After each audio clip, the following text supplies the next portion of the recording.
Welcome to episode 55 of Coffee and Contemplation with Susan. Hello, I'm Susan Dunlop, and I hope your day has been fruitful so far. Today's guest is Sarah Bell, who I will be welcoming in just a moment. Sarah is a peer 3 Vital Questions certified trainer, and I reached out to her on referral from another trainer who said to me that Sarah was the leader in coaching nurses. And I reached out in my researching around my vision for where I'm taking my coaching combined with training here in Australia using the 3VQ model. I was acutely aware of the issues I'd witnessed and played a part in resolving by way of being what one good Don friend called a much-needed compression bandage stemming the hemorrhage that is the never-ending staffing issues that play out year on year across the acute and aged care sector of nursing here in Australia. She did say compression bandage after I had first said golden band-aid, very much a needed service being a nursing agency. Sarah and I have had many Zoom chats on our mutual understanding that the body of work we're both certified in is life-changing. It fits with any leadership training programs, and it has been embraced large scale to date in the US. So where can I take it here? Both of us, we found out this week, are high percentage ideators. So we found it very easy to shoot the possibilities breeze at odd hours. Sarah has been an ICF certified coach working with nurse managers, nurse leaders, and other healthcare professionals in the US, people who are seeking leadership growth and development. And she's done that for 20 years. She's also got 30 years experience as a registered nurse. And that began in the United Kingdom, continued in the United States. And Sarah said on the back cover of the book we're about to discuss today that she struggled with the idea that healthcare is a business. She observed and personally experienced the pressure nurse leaders face to achieve both clinical and business goals. Welcome, Sarah. I'm looking forward to our conversation today. Oh, hi, Susan, and thanks so much for inviting me to join you. I'm looking forward to this. Yeah, and it's relevant too because there's a few really good milestones coming up this week for you, and they correlate with it being International Nurses Week that starts here today in Australia, tomorrow for you. Yeah, I do have some milestones coming up, and I can talk about those and the challenges that I've had to overcome to make this happen for me. Okay, beautiful. So what we'll do, we talked about the direction, and given your book will be open for pre-orders later in the week, that'll be the no-brainer that we're going to celebrate that milestone in terms of you have written a book. And I'll just share the title, or would you like to share the title because it's your book? Okay, why not? It's called The Successful Nurse Leader, the Ultimate Transition Guide from Nurse to Manager to Leader. It's for new managers or nurses who have aspired to become a manager. Okay. Well, do you recall the ideas moment that seeded that book to come into fruition? Yes, I recall it well. And actually it is connected to the 3VQ material. Prior to what I'm doing now, I was a corporate coach for a healthcare company and spent a lot of time coaching nurse managers. And what I began to realize was when it came to the dreaded drama triangle and the things they were complaining about were actually part of their job as a nurse manager. And it's connected to the struggle that I had in accepting the fact that healthcare these days is a business. And, as a nurse, I just wanted to focus on patient care. And so did my clients. When I realized I was trying to coach them around something that they hadn't yet understood was their responsibility, I felt that I needed a book or something as a baseline to give them the understanding of what a nurse leader does so that then I could coach them going forward from there. Okay. So you've been coaching in this work for 20 years. I was an educator and then I transitioned to coaching in 2013. Oh, okay. All right. So can you tell me a little bit of the journey of the book, the idea, research, any aha moments, any stumbles and falls and need for a mantra to get you through again? I know book journeys can be interesting. Lots of stumbles, lots of falls. It took me a lot of time to actually be able to sit down and write. I did a lot of talking about it, which put me in the position where I've talked so much. Now I really have to do it. And then sitting down and writing it. In the end, what I did, I was trying to be structured and organized and professional. And then I realized, I am just going to write it like I'm talking. and then fix it afterwards. And it's not research based particularly. I mean, there are some things in there that connect it to other people's work. So it's not just my thoughts, but I wanted it to be a light and easy read. I didn't want it to be, a hard book to read. I wanted it to be usable and you could pick it up and run with it. Yeah. I got picked that. Obviously, you've shared the PDF with me to have a sneak peek, and I can feel you've got your tone in there. There's a really lovely voice that you're using in the book, and you're cheeky, and you just speak in the common language that people just need to hear. I think that's one really key thing I spotted very easily. Yeah, there's not a lot of big words. I'm not a big word kind of person, so. No, that's great. And any types of challenges that have come up with it otherwise? Because you're up to pre-launch now. What's happening? Yes, I'm up to pre-launch. I mean, honestly, if I'm honest, the whole thing has been a challenge. It's an experience that I've never gone through before. So there's been some ups and downs. I think the most valuable part, and you mentioned about research, and this was kind of a challenge for me because I'm actually like more of an introverted kind of person. I had to put myself out there and ask nurses out in the field, leaders, if I could interview them to find out their experiences, to make sure that I was actually going to write a book that was needed.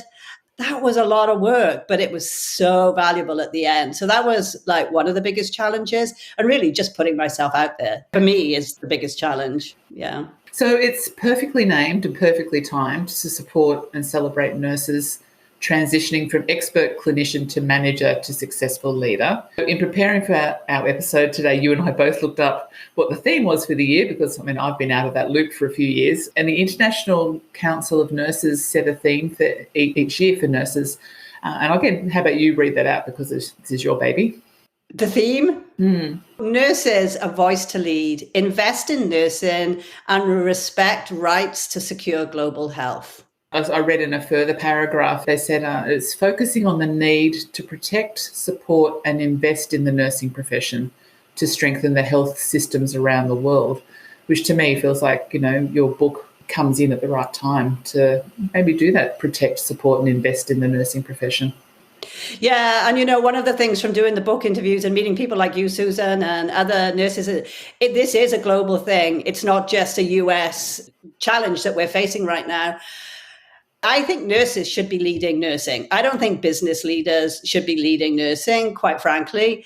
However, if we really want a seat at the table and we really want to be the leader of the profession, we first have to learn what a leader is and what a leader does. Otherwise, we can come across maybe not as empowering as we'd hoped for. I understand there's a lot of anger in nursing right now, especially after going through COVID. However, being angry or like just feeling beaten down, quite honestly, I speak to nurses and they're just exhausted and they feel beaten down. If we come from that perspective, we're really not going to get the recognition that we need to get our seat at the table and take the lead for nursing. Healthcare is a business. We need to collaborate with the business leaders and we need to be the one guiding them. At the moment, I don't feel like that is what is happening. I think the business leaders are doing what they do the best. They know the processes for running a business and they understand you need a process, you need metrics and all of that. But a lot of them are not healthcare professionals and they're definitely not nurses. We need to be at the table, but we need to have a strong voice at the table. In your history of nursing, when did you see a particular time of change that has led us to where we are now? Like, was it nurse-led when you first started in the profession and it has changed to a business model or what? Well, for me, yeah. However, I started out in the National Health Service in the UK. Hospitals in the UK back in the day, it's changed now, were really much led by healthcare professionals. But even the National Health Service kind of started to shift to a more business-like model because, the more treatments and things that were available, the more costly it became. There had to be a balance between what would be provided anyway. So that shifted us into a business model. Then I left the NHS and went to a private company. And that's really when I was like a fish out of water for the longest time. I couldn't understand what was going on. And I think that kind of led to disempowerment for nurses. Okay. We need nurses in management. There needs to be training and education for nurses if you're going to shift up in the management position. And then we also need nurses who are happy to stay clinical, bedside, and be a leader from that perspective and hold the same level of value as a nurse that steps into the operational side of healthcare. Because I think the ones that stay bedside really don't get recognized for the value they're bringing to the field. And that's very sad. Yeah, I agree. So what would you say would be the 3 key elements in your book that will relate to the theme for international nurses in 2022? The beginning of the book, I talk about what leadership is, and I think this is key. I think we need to understand that there are processes and leadership is actually a thing on its own, and I talk about it as a new specialty. So consider yourself when you're stepping into a management leadership position, you've now entered a new specialty and you have new things to learn. It's not just about telling people what to do and hoping they'll do it. We also need to learn to engage with all of our resources. And so that means engaging with maybe senior executives, but also leaders in things like quality and finance, really building those relationships. Not only are they going to be supportive of us when we build those relationships with them, it helps us to have that presence at the leadership table. So that is extremely important, I believe. There's another aspect in there, which is kind of interesting, I think, for a new manager to consider, but it's succession planning. So it's further on in the book. In my experience, we're not very good at building up leaders beneath us. And that causes all kinds of day-to-day issues. However, if we want to become a forceful profession, the more leaders we grow underneath us, the more powerful we become as a group. So those are probably the 3 main things that I think are key. Yeah, you've nailed it, really. How about in terms of challenges you've witnessed for emerging nurse leaders that you coach? And we're both certified trainers in the empowerment dynamic and the 3 vital questions. And that's all about transforming drama into empowerment or challenges into results. How do you see the dreaded drama triangle play out and how the empowerment dynamic has better served the nursing profession? A lot of nurses, in my experience, get promoted because they're these outstanding individual contributors. They know how to take care of the patients and they do exceptionally well. And they get recognized for that by the senior management. And then they get promoted. Knowing how to be a great nurse is great. It doesn't make you a great leader because I said leadership is a whole new skill. And so what I see happen is this amazing, outstanding nurse steps into their management position and starts telling everybody, this is what you need to do. Well, people, first of all, typically don't like being told, well, maybe not everyone. I don't like being told what to do. So I'm assuming that most people don't like being told what to do. That takes us directly into the drama triangle because this poor nurse who's been recognized as being outstanding is suddenly struggling because she's telling, or he is telling people what to do. And the drama unfolds. We have the nurse manager feeling like a victim because people are not responding the way that the manager had hoped. We have the employees responding like victims because they're just not being recognized and acknowledged for their own value that they bring to the team. So they're seeing the nurse manager as the persecutor. They're the victims. And the rescuer, I think we have a tendency as nurses to slip into the rescuer role because of the profession we're in. We're very used to taking care of people, and it's the patients that we start off taking care of. We have to recognize our staff are not patients.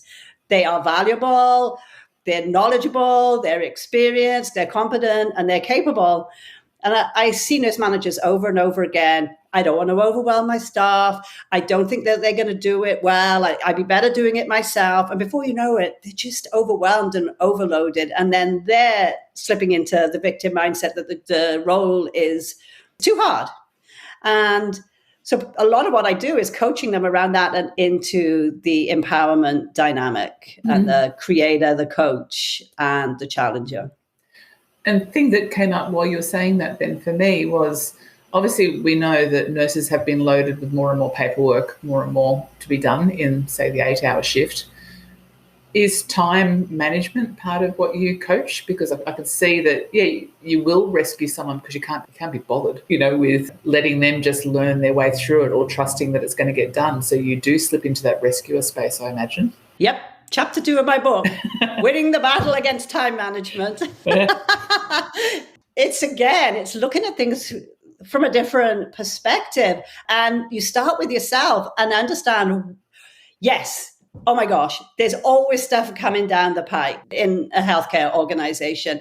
And in the moment, it does feel quicker and easier if I do it myself. And then your list gets longer and longer and longer and longer. And then it's hard to find the time to delegate and teach other people. So it is a challenge.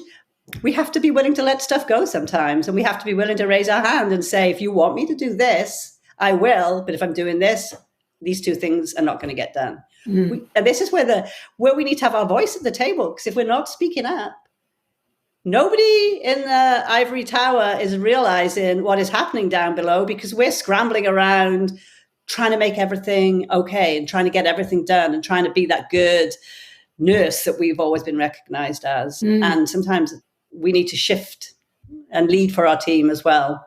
Yeah, and that's that shift to the empowerment dynamic model, which how have you found that being embraced in the nursing industry, the creator, challenger, coach roles? Very, very well. It's very well received. I think partly because it provides a model. So it takes us out of that reactionary in the moment, oh my God, what do I do? It gives you a model to anchor your decisions and your choices to take a step back, hit that pause button and go, okay, what do I want? What matters most in the moment? And shift your mindset into maybe somebody needs to be coached. Somebody needs to be challenged. Or maybe I need to sit down with somebody and co-create with them. It gives a nurse that direction to go in rather than just trying to figure out in the moment and putting a Band-Aid on right there and then in the moment and moving on. Yeah. And as I said, even like back to my old days of being a nursing agency, feeling as I felt, Band-Aid, golden Band-Aid, it was a very expensive way for someone to keep on trying to rectify the problem cycle round and round and round and round. It wasn't looking at what's the root cause, what's the real problem, what should we be focusing on that's the bigger picture issues. And to me, that's a really big picture that could be expanded on. But I won't take you into that right now. But you kind of made me think of something as well. When we're working long hours and doing all of this work and everything, we're giving the message that everything is doable until we call time out and say, oh, this is no, and we step into that empowerment dynamic. And, maybe we need to challenge, be the challenger for the senior leadership team, because if they don't know why we're struggling and that they're a part of that struggle, if we give them the impression that everything's manageable and doable and we're just dying on our feet, they don't know that. They're not going to do anything different. No. And I think what I've seen, what I'm interested in is that CEO side of things. You're into the nurse management. I'm sort of looking at that CEO space that, from what I can really see, a lot of the use of the model by other trainers it's come from the CEO realizing they need to do the work first. They need to understand the underneath, which I love that phrase that one CEO just said. The change from drama to empowerment comes from understanding the underneath. And I don't think many human beings have had time to do that at a great depth. So that's exciting for me to be able to think, well, if you could get to the CEOs and you've got the nurse leaders, if we can get them to meet in the middle and have this new common language, how amazing would that be? The common language is going to be so amazing. Yes, it will be, because it gives a common language and a common model to all work around.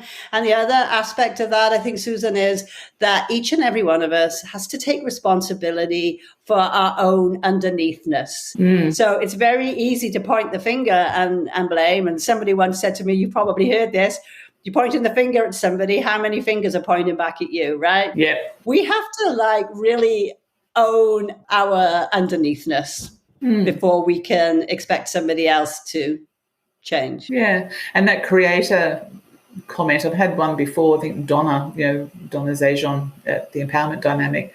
Yeah. I remember something that she said, and it's like, creators ask for help. victims trying to do it by themselves? That's interesting, right? Because victims try to do it themselves. What are nurses? Nurses have a tendency to do it themselves. They are strong. You don't have to bear the weight of the world on your shoulders. You don't have to do it by so here's one of my favorite sayings: just because you can doesn't mean you should. It's not good for you, and it's disempowering for everyone around you. When you're doing everything, the message you're giving your team is, yeah, you're not good enough. I'll do it. You're not strong enough. Whatever it is, like, why are you not developing your team and trusting them? It's disempowering, in the end, isn't it? Mm-hmm. Yeah. Yeah. Okay, well, that's interesting. The other thing you just mentioned there about the reactionary side of things, and that, we talked the other week that nurses are mostly trained to be reactionary because obviously they're checking vital signs and the like. Can we talk a little bit about that in relation to the space you're working in with nurses to shift out of that reactionary space as much as they can, because obviously they need to be? Yeah, it's another case of your greatest strength can become your greatest weakness, right? There is no doubt nurses are strong individuals. Oh my goodness. Like, there is no doubt about that. And one of our strengths is we can, in a heartbeat, jump to action. Maybe there's a cardiac arrest, maybe somebody's bleeding, whatever it is, right? In the moment, we can stop what we're doing and we can leap in, and we're trained that way. And that is great as a nurse. It's not so great as a leader. So this muscle that we've all developed, we're going around taking vital signs, we're jumping in and we're saving people's lives and whatever we're doing. Our staff don't need us to jump in and rescue and save their lives. Our staff need us to take a step back and make space for people, make it safe for people to learn, make it safe for people to make mistakes, and celebrate that and encourage people along the way to grow and learn. So you're developing a strong team around you. And so it's not a case of, oh my gosh, nurses are bad and they're reactionary. No, it's a great strength until you transition into a leadership position. And then you have to develop new strengths. Yeah. It gives you goosebumps realizing just how incredible they are, that there's bang, they're just tuned in, and it just blew me away watching how the nurses just got about their day. They were in the ICU, just totally tuned in, and loved it. Yeah. I mean, there's a reason why they're the most trusted profession yet again, because you can rely on a nurse and you can trust them. Nurses are not so good at looking after themselves. Yeah. And it's interesting, yesterday I saw on LinkedIn a post, and I haven't got it here to recall the whole thing, but there was a conscious leadership group who I follow, who also very much sort of models the empowerment dynamic work. But they put out another perspective on burnout. And point one of it was burnout is caused by living with a victim consciousness, because we're waiting to be rescued. We're going to keep pushing ourselves, hoping someone's going to notice or something's going to change or someone's going to tell us that we can do it a different way. What do you think about that, the burnout? Because burnout's a very big topic at the moment in relation to nursing. Yeah, I do think maybe that there's a lot of validity to what you just shared. I think we do create some of the burnout for ourselves, and then we have the moral distress. And I think because we're not stepping up and being the leaders of our profession, we're also contributing to the moral distress when we're doing things that doesn't feel right as a nurse. However, we're kind of subservient in a way, right? Aren't we? Like, if there's somebody up here tells us to do something, we don't know how to come to the table and say no. So all of this is contributing to burnout and moral distress, and that's even just a bigger human being side of things. That we've not all been taught how to communicate, confidently either from childhood even. So that marries into that as well. Yep. And especially the majority of nurses are still women, so that plays into it. Then we have the old doctor-nurse relationship. That still is not a level playing field. I think that's gotten a lot better, and I think there are great doctors out there who truly value, but I don't think that's where it needs to be either. And this is why leadership, we need to own our profession. And yeah, I mean, how many nurses listening to this have saved a doctor's what in the past because of their knowledge and their ability and their skill? I'm going to tell you, most of them will probably raise their hand and say, yes, they have. Okay. So in terms of your book, so it's about taking steps towards becoming an influential and impactful nurse leader. Is there one first step that you would say is the first step towards it, apart from buying your book? Is there another step a nurse could consider as that first baby step towards it? Yeah, really and truthfully, to get on Google and Google leadership styles, and just understand. You don't have to do a lot of reading. You don't have to go into depth or anything, but just understand the different leadership styles. And you're probably going to want to become skilled in a couple of them. Autocratic leadership gets a bad rap. If you're in the middle of a cardiac arrest, you're going to be autocratic and you're going to tell people, get the cart, whatever you need to do. So there's a place for that. Every day, though, you probably want to be a coaching style leader, a servant leader. Understand what those leadership styles are. That would be the first step, to just open your mind. If you haven't done already, open your mind to that leadership is actually a thing. Okay. It's not just a job. Yeah, you don't just step into it and automatically be a leader. You can be a boss right off the bat. That was my biggest mistake. Oh, we all make mistakes. It's okay.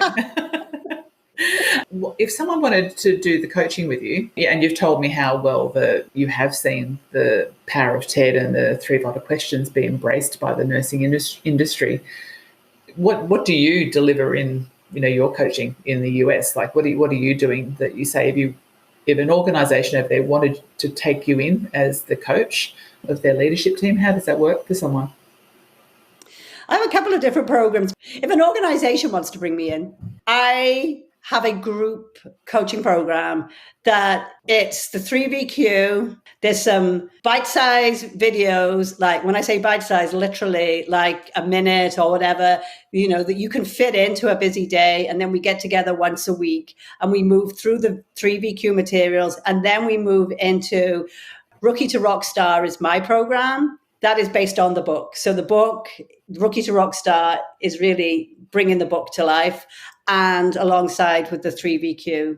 I didn't see any point in reinventing the wheel on that. That is an amazing program.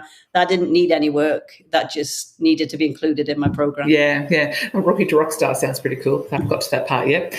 That'd be good to check out. So what is your book? We're coming to an end of our chat. What's your book launch plan? I know you've had a glitch this week. So where can people find the book? How's that all work? And I will, obviously, after we get off this, I'll include any links that you share to make it easier for people. So tell me about that.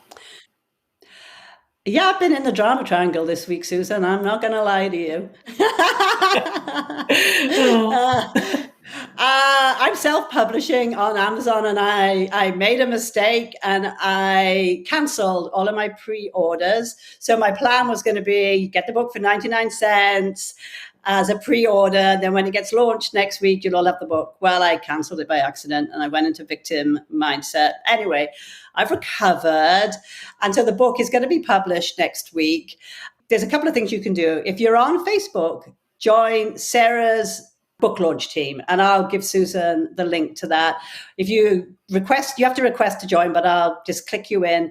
You're going to get all the scoop on the book, and you're going to get all the scoop on the offers that I'm going to make to compensate for the pre-order being cancelled. Or if you don't care and you want to go, the ebook is actually alive on Amazon right now for $5.99. That's US dollars, $5.99.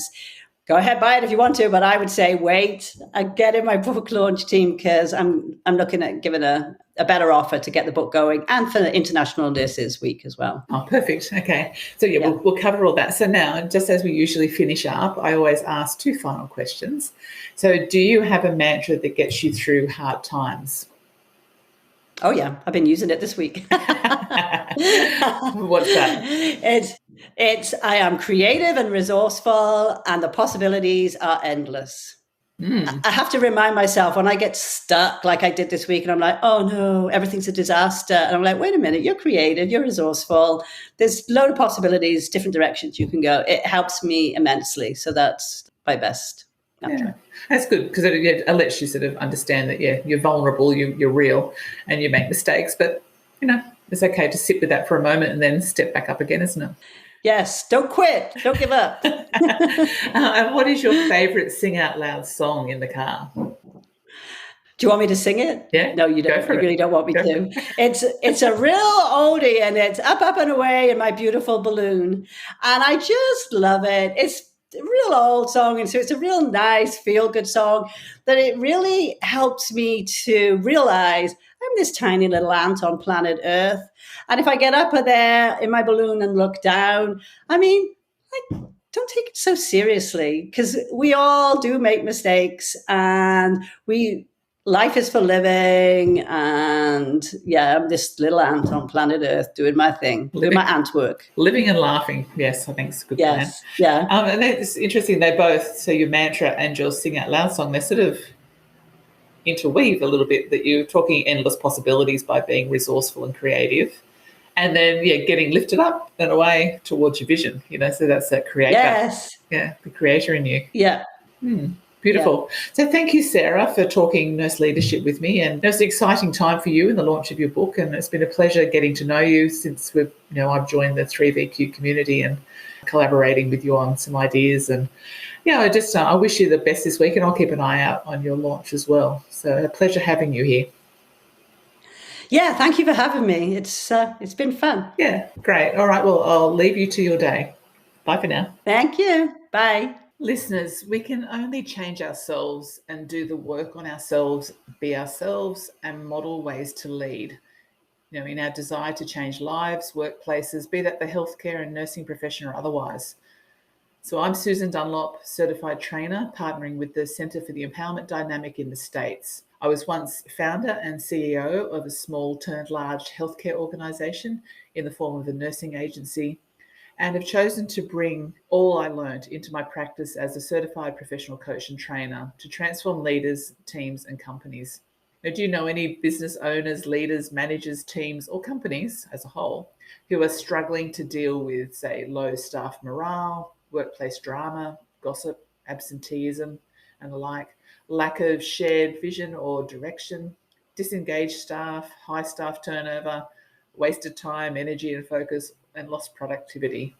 Through my one-to-one coaching, online facilitated e-learning programs and workshops, I support business owners and leaders and teams and companies to greatly improve their employee engagement, transform company culture, work towards a vision that's shared, and increase their profitability. As a side effect, it helps a leader to grow in themselves, and it grows and empowers their people, and it positively impacts all the personal or most important relationships they have, that is including with themselves.